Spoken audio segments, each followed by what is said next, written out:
बादशाह को उसके एक ख़ास आदमी ने खबर दी कि सल्तनत में पिछले 2 साल से ऐसी कमवारी औरतों में बहुत इजाफा हुआ है जो कि हामला हुई हैं।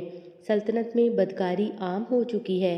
बादशाह को ये बात सुनकर सर से लेकर पाँव तक पसीना आ गया। वो गश खा कर गिर पड़ा। होश आने पर आदमी ने बादशाह से पूछा कि आपको अचानक क्या हुआ है। बादशाह ने कहा कि मैं इस बदकारी को रोकने के लिए ही तो हर साल 1,000 जोड़े का निकाह करवाता हूँ, लेकिन ये फिर भी अरूज पर है। मगर अब मैं उन लोगों को नहीं छोड़ूंगा जिन्होंने इस मुल्क में बदकारी को आम किया है। बादशाह ने अपने सबसे करीबी वजीर को ये जिम्मेदारी सौंप दी कि पता करो कि किस जगह पर यह गुनाह सबसे ज़्यादा हो रहा है। वजीर अपनी पूरी कोशिश के बावजूद भी नाकाम हुआ तो बादशाह ने सल्तनत में अपने जासूस फैला दिए। जासूसों ने बड़ी चालाकी से उन जगहों का पता लगा लिया जहां पर ये गुनाह सबसे ज़्यादा हो रहा था।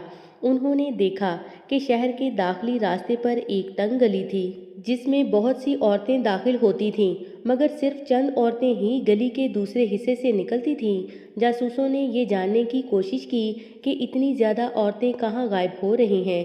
लगता है कि इसी गली के दरमियान ही कोई गलत काम हो रहा है। जब उन्होंने अचानक जाकर देखा तो एक बड़े से कमरे में जनाकारी जारी थी। वहाँ औबाश लोगों का गिरोह था जिनका सरदार तकिया लगाकर बैठा हुआ था। सिपाही जो के जासूसों की शक्ल में थे, उन्होंने फौरन सरदार को गिरफ्तार कर लिया और बादशाह के सामने पेश कर दिया। बादशाह सरदार और उसके गिरोह को देखकर गुस्से से लाल हो गया। बादशाह ने सरदार से कहा कि तेरे औबाश गिरोह समेत तुझे ऐसी सज़ा दूंगा कि आने वाली नस्लें भी याद रखेंगी कि बदकारी का इंजाम क्या होता है।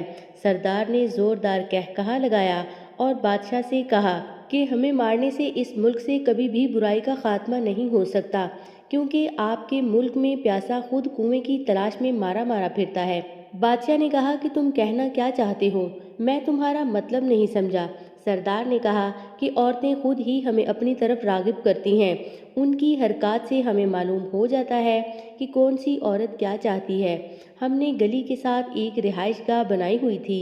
गली में गुजरते हुए जिस औरत का बुराई करने का इरादा होता तो वो अपना पाँव जोर से ज़मीन पर मारती। उनके पाँव में बंधी पायल की आवाज़ से हमें इशारा मिल जाता था और हम उस औरत को उठाकर अपनी रिहाइशगाह पर ले आते।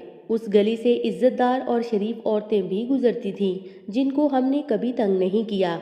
इस शहर की हर वो औरत जिसके पैरों में पायल है वो हमारे पास आ चुकी है। बादशाह ने कहा कि उन बदबख्त औरतों को मैं बाद में देख लूँगा, पहले तुम लोगों को मैं ज़रूर इबरत का निशान बनाऊँगा। फिर बादशाह ने सरदार और उसके गिरोह के 40 नौजवानों के सर तन से जुदा कर दिए और उनको 15 दिन तक शहर के चौक पर लटकाए रखा। इसी दौरान बादशाह ने शहर की सारी कमवारी लड़कियों को एक जगह इकट्ठा करने का हुक्म दिया। फिर बादशाह ने वजीर से कहा कि बारी बारी सब औरतों की पिंडलियों को चेक करो। अगर किसी में पायल या पायल का निशान पाया जाए तो मुझे बताओ।